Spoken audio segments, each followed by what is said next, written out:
de Dios en Cristo hizo nacer la iglesia.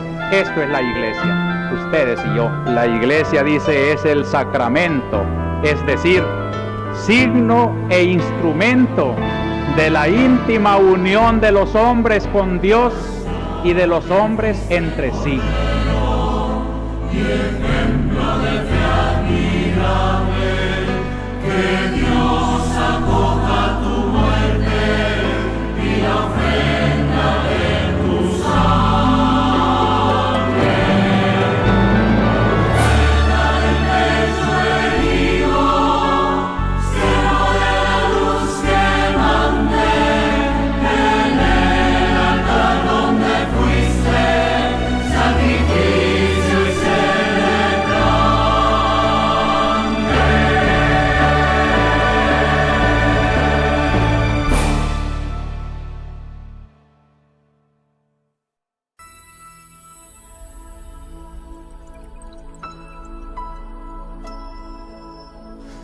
Bueno, le alegra porque Monseñor Romero ha querido a este pueblo como muy poca gente le ha querido.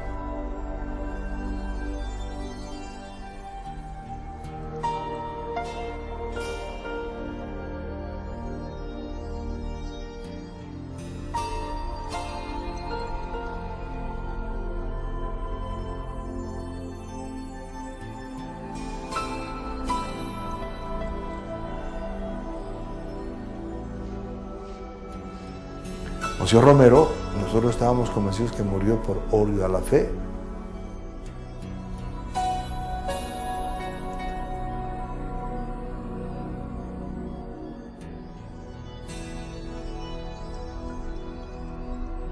El 23 de mayo de este año, el arzobispo Óscar Arnulfo Romero será proclamado beato como mártir de la Iglesia Universal.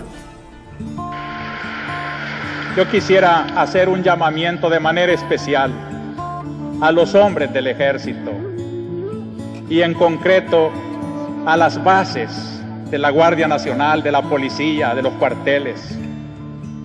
Hermanos, son de nuestro mismo pueblo, matan a sus mismos hermanos campesinos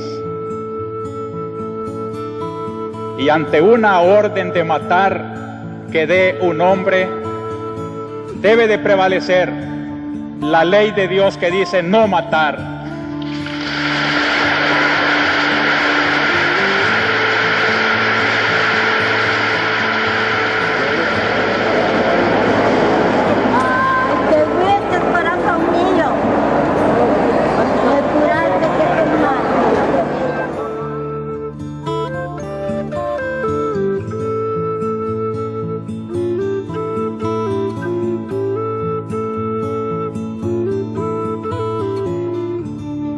La Iglesia, defensora de los derechos de Dios, de la ley de Dios, de la dignidad humana, de la persona, no puede quedarse callada ante tanta abominación.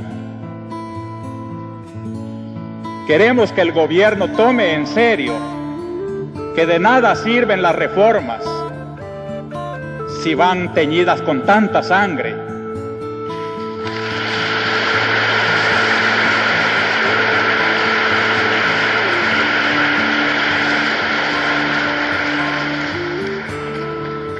En nombre de Dios, pues, y en nombre de este sufrido pueblo, cuyos lamentos suben hasta el cielo cada día más tumultuosos, les suplico, les ruego, les ordeno, en nombre de Dios, cese la represión.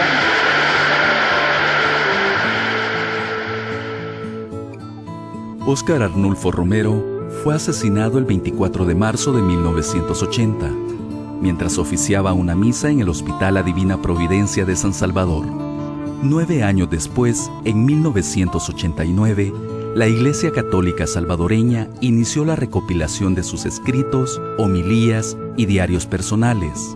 En 1994, el Arzobispado de San Salvador comenzó una investigación con miras a promover su canonización. Eso consiste simplemente en pedir al obispo que acepte abrir la causa nombrando un tribunal que instruya en la diócesis, en esta primera etapa, la etapa diocesana, que instruya en la diócesis todo lo referente a Monseñor Óscar Romero en orden al martirio. Dentro del proceso de canonización, la Iglesia abrió en 1997 el proceso diocesano que consiste en nombrar a un postulador o especie de abogado que dirige la investigación sobre la vida y obra de Romero. También pidió al arzobispo la conformación de un tribunal que realizó los interrogatorios a los testigos. Eran más o menos 30, recuerdo, los testigos que presenté, para que se investigara de Monseñor Romero su vida sacerdotal, su vida, sus virtudes heroicas y además el testimonio de la fama de martirio con que murió, ¿verdad? Estableciendo también una comisión histórica para que elaborara un marco histórico dentro del cual se dio el martirio de Monseñor Romero.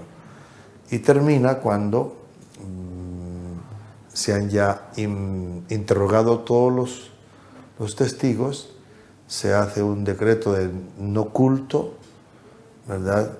Público, y entonces se cierra el proceso y ya se envía a Roma para que empiece la etapa de la propia beatificación frente a la Congregación para las Causas de los Santos.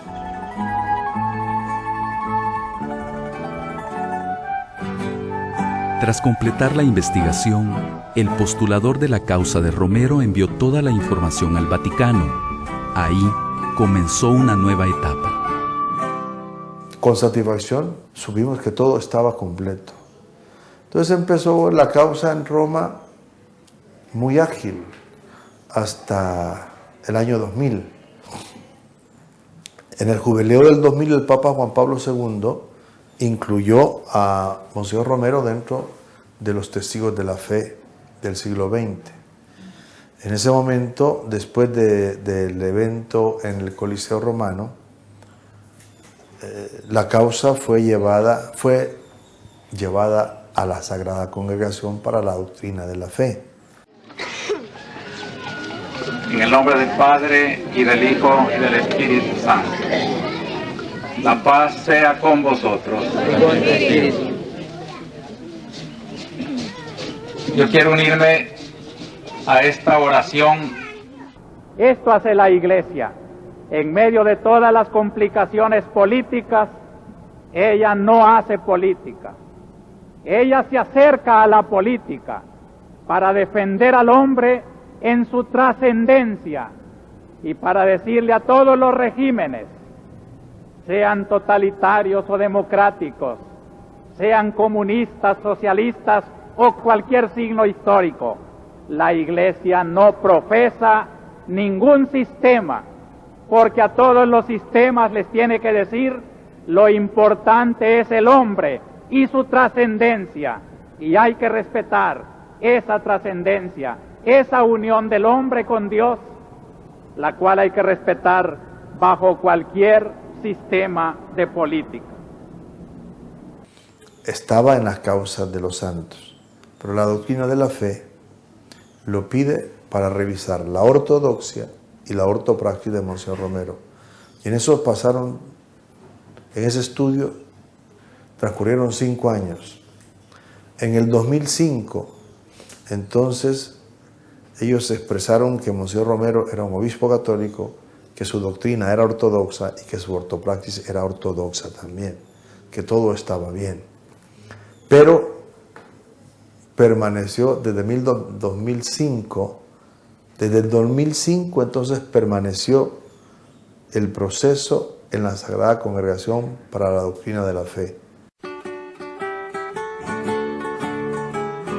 Para ser santo, la Iglesia Católica ha establecido 2 caminos. Uno es haber logrado la santidad por acciones heroicas. Para ello se requiere haber comprobado la realización de por lo menos un milagro.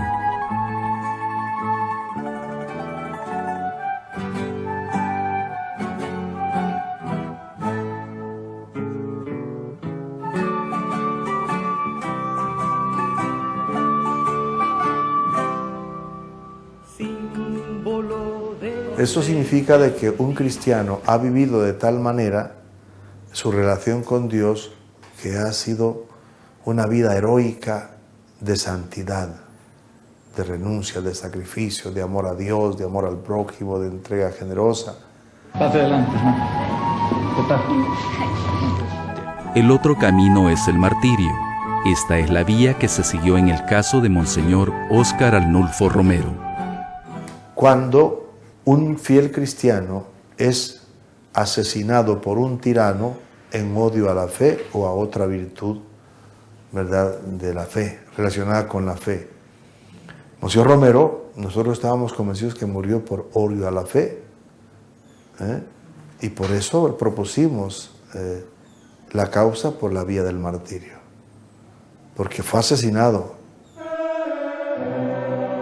Pero ser santo mediante el mandato de la Iglesia Católica no es fácil. Se debe seguir un proceso que puede durar siglos. La etapa de canonización lleva 4 momentos. El primero, ser declarado siervo de Dios.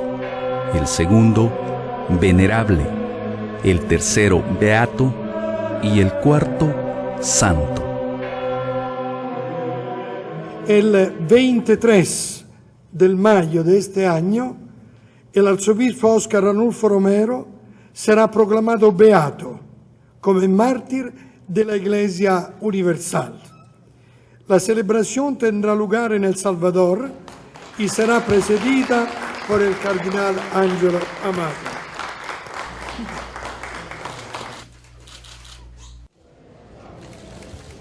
Romero desde el cielo se ha convertido en el pastor bueno y beato que une hoy a todo el pueblo de El Salvador, a quel pueblo por el cual él dio su propia vida. Ninguno, ni en el pasado, ni hoy, está excluido de su protección, de su benedicción, de su ayuda. Él quiere también desde el cielo que todo El Salvador camine por la vía de la justicia y de la paz. De un cuadro con la imagen de nuestro Monseñor Romero. ¿Cómo no reconocer que el martirio de Romero ha dado sentido y fuerza a tantas familias salvadoreñas que habían perdido familiares y amigos a lo largo de la guerra? Su recuerdo se ha vuelto inmediatamente al recuerdo de las otras víctimas, a los menos ilustres de la violencia. En los funerales del Padre Rutilio Grande, Monseñor Romero se había inclinado, lleno de conmoción, para orar sobre el cuerpo de Padre Rutilio Grande. Y todo proyecto político que no tenga en cuenta el pecado, la injusticia, el querer mantener la injusticia social, es querer mantener entronizado el pecado y echar aparte a Dios. Sin Dios no puede haber liberación, y donde hay pecado no puede estar Dios. Los proyectos que solamente se montan para mantener privilegios escandalosos no pueden ser de Dios. Monseñor Romero será declarado beato y en esta etapa, según la Iglesia, aún no puede ser objeto de peticiones por parte de los feligreses. La gente con su cariño va y le reza y le prende una candela y le ofrece un exvoto y le ofrece, ¿verdad? Nosotros sabemos que hasta ahorita no podríamos celebrar misas por intercesión de Monseñor Romero. A partir de la beatificación ya puede uno ir a la iglesia y decirle al párroco de la UCA, ¿verdad?, a Chayma Tojeira, mire, quiero una intención en la misa, pedir por intercesión de Monseñor Romero la salud de mi mamá.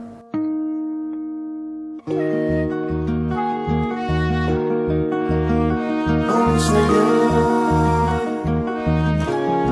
pastor, amigo, hermano,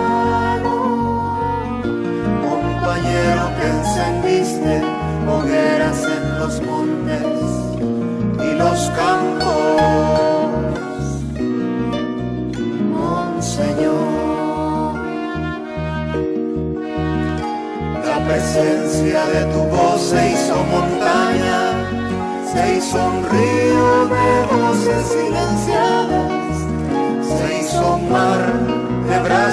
que reclaman lecho y pan y su alborada.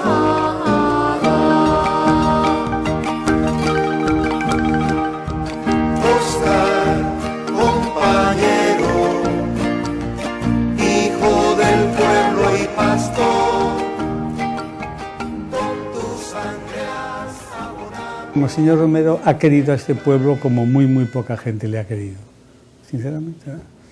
Ni otros sacerdotes, desde luego no políticos, no, quererle. Y la gente le quiso, la gente entendió, y todavía le entiende, ¿no? Que le quiso mucho, aunque claro, van pasando el tiempo y la gente no está ya, muchos no le han visto, ¿verdad? Pero entendió que le quiso porque Monseñor Romero les dijo la verdad.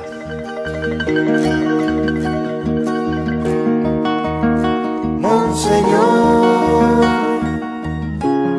profeta de mi pueblo, Monseñor, poeta de los pobres que ya juntan sus puños sobre la estrella que alumbra aquel futuro reino de Dios.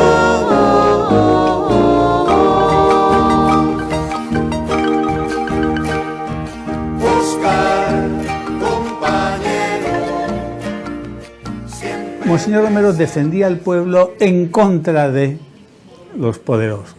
Y lo último que quiero decir de por qué impactó, por qué la gente entendió que Monseñor Romero les amó.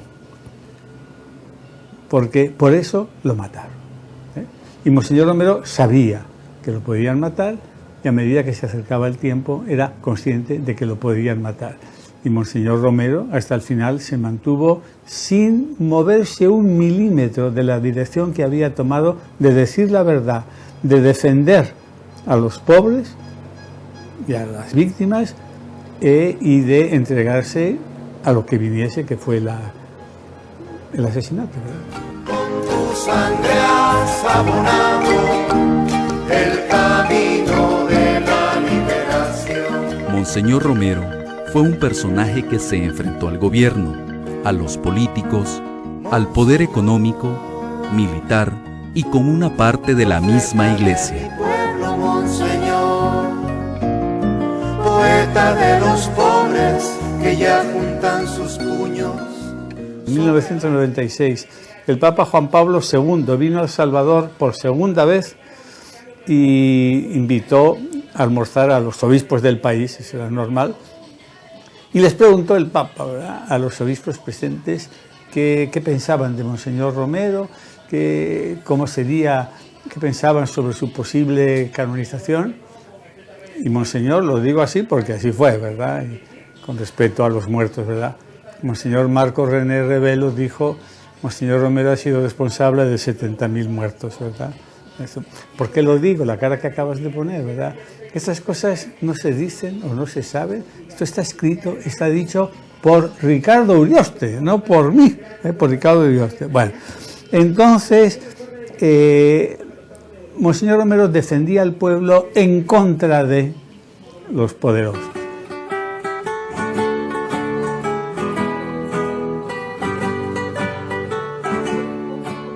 John Sobrino es un sacerdote jesuita que ha escrito mucho sobre el pensamiento de Romero. Él recuerda que con Monseñor conversó la primera vez en la misa que ofició tras el asesinato del padre Rutilio Grande. Y llegó Monseñor Romero en la misa y le saludé. Hubo la misa y después de misa, pues yo recuerdo muchas cosas, ¿no? Pero así las más importantes fue que en ese momento, en esa tarde, en esa noche y en esos primeros días, Monseñor Romero dio un gran cambio, que es lo que creo yo que le hizo. No que pasase de ser una mala persona a una buena, no, porque no fue mala persona, ni mucho menos. Y tenía amor a los pobres, pero de otra manera. Pero yo creo que Monseñor Romero, ante el amor que se veía allí de Rutilio, ante la inocencia que se veía de dos campesinos, un viejito y un niño que no tenían nada que ver con los problemas de Aguilares, ante ese amor, esa inocencia y esa sangre, cambió. Entró muy dentro y cambió. Maldito el hombre que ordena matar a los pobres. Dios es un Dios de vida y no de la muerte. Dios es un Dios de vida y no de la muerte. Maldito el hombre que niega al obrero sus derechos. El pobre es el hombre nuevo que hará nueva la tierra. El padre Sobrino recuerda las acusaciones de la derecha contra Romero, que lo señalaban de ser manipulado por los jesuitas.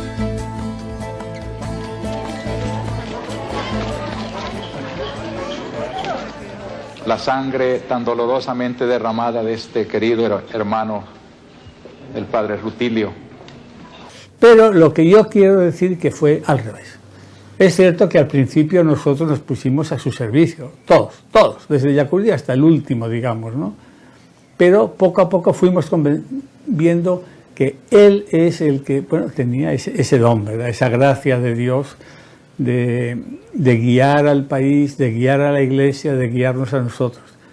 Y en 1985, 5 años después del asesinato, era rector de la UCA el padre Ellacuría, yo estaba en la UCA, y la UCA le concedió un doctorado honoris causa. Yo recuerdo que a mí Ellacuría me pidió pues decir las razones por las que le dábamos un doctorado, ¿no? en teología a Romero, pues eché ahí el discurso, pues bueno. Pero Ellacuría tuvo su propio discurso como rector y dijo, se ha dicho que la UCA ha manipulado a Monseñor Romero. He de decir aquí solemnemente que eso es falso. Y dice, la UCA, siempre que nos lo pidió, ayudamos a Monseñor. Y de eso estamos muy orgullosos, tanto por la persona que nos lo pidió, Monseñor Romero, como por las causas por las que nos pidió, pues para facilitar lo de los refugiados, para facilitar la verdad, etc. Pero tiene que quedar claro, y aquí a Ellacuría se le fue la elocuencia, que yo ahora de memoria no recuerdo todo, tiene que quedar claro quién era el profeta y quién era el seguidor, quién era el maestro y quién era el discípulo, quién era la voz y quién era el eco, con lo cual venía a decir, para la UCA ha sido un auténtico honor, y para otros, ¿verdad?, el poder haber servido, trabajado con Monseñor Romero y insistiendo en que el que tuvo la iniciativa fundamental fue él. Monseñor Romero es reconocido, respetado y amado incluso por representantes de iglesias que no pertenecen a la católica. En el marco del aniversario de su asesinato, miembros de la Iglesia Luterana realizaron una jornada de reflexión para conocer más sobre este gran personaje. Romero es un ejemplo a seguir como pastor, y no solamente para la Iglesia romana, sino para todas las iglesias. Por ejemplo, nosotros, la Iglesia Luterana, no solo respeta, sino que toma como ejemplar la pastoral profética de Monseñor Romero. Iluminó. Y ahora, gracias a Dios, hay un gran reconocimiento por parte del Papa. Ningún santo podemos... Este obispo guarda en su memoria la imagen del joven Romero cuando era sacerdote en la ciudad de San Miguel. Jamás imaginó que se convertiría en pastor y líder de un pueblo universal. Él fue mi pastor. Yo soy de San Miguel. Cuando niño, yo recibí de él las clases de catecismo en la Catedral de San Miguel. Entonces me confirmé por las clases que él me dio. Y un grupo de niños. La escuela dominical se daba a las 8 de la mañana. Recuerdo que debíamos al final de cada clase aprender un versículo bíblico que lo pide el catecismo, y lo aprendíamos. Él advertía que quien no se lo aprendía no iba a recibir dulces que daba, y además una entrada al cine, porque en San Miguel, detrás de la catedral, estaba el Teatro Nacional, creo que todavía está, pero allí se exhibían las películas. Ya a las 8 de la mañana había películas para los niños. Entonces todos tratábamos de aprender, pero siempre ya sabíamos que por alguna forma, por pena, no decíamos el versículo bíblico, siempre recibíamos los dulces y la entrada al cine. Al que se prevé.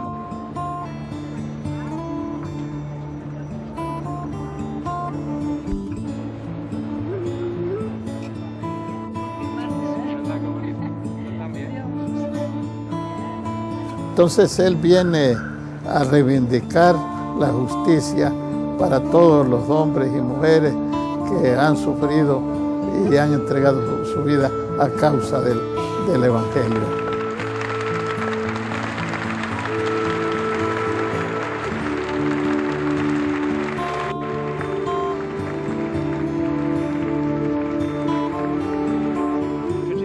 Si Romero murió en el momento de la consagración, me recuerda entonces aquella parte del Evangelio que nos dice: con Cristo morimos en la cruz, pero también con Cristo resucitamos.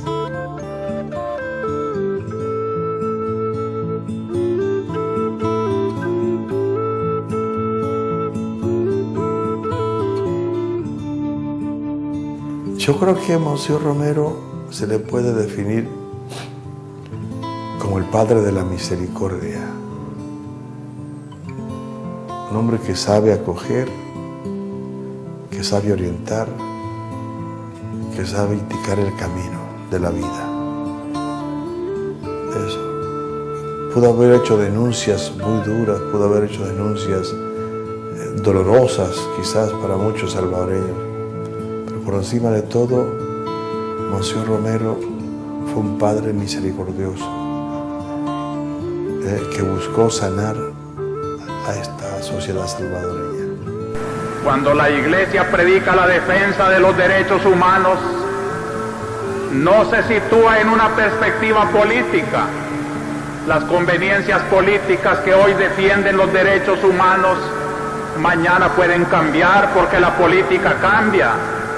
Pero la Iglesia, desde su estrella, desde su perspectiva trascendental, no cambiará nunca.